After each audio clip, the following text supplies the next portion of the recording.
Hi Mike, this is a little video for you to put these together. Right, okay, starting with the back end of the antenna, you've got the longest 2-meter element, which is 1038, give or take.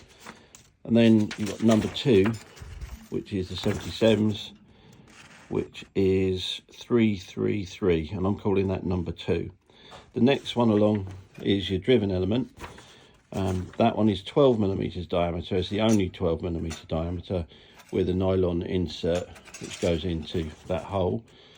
That one is total length is 987, and I'm calling that number 3. Then you've got number 4 and number 5, which are both 77s elements. They're 332 and 324. So this one is 332 and that one's 334. Give or take. The next one is a 2-meter element, which is 938, is that one. Then we come up to the, almost up to the clamp, and that one is 289, and that is element number 7. Okay, so I'm measuring this from the end here, from the back. So 1, 2, 3, 4, 5, 6, 7, and then you've got the clamp position, which I've put on the piece of paper, which I'll email over to you, my scrawlings. That is 650 from the back overall of the actual beam to the first hole, and then another 50mm to the next hole, give or take.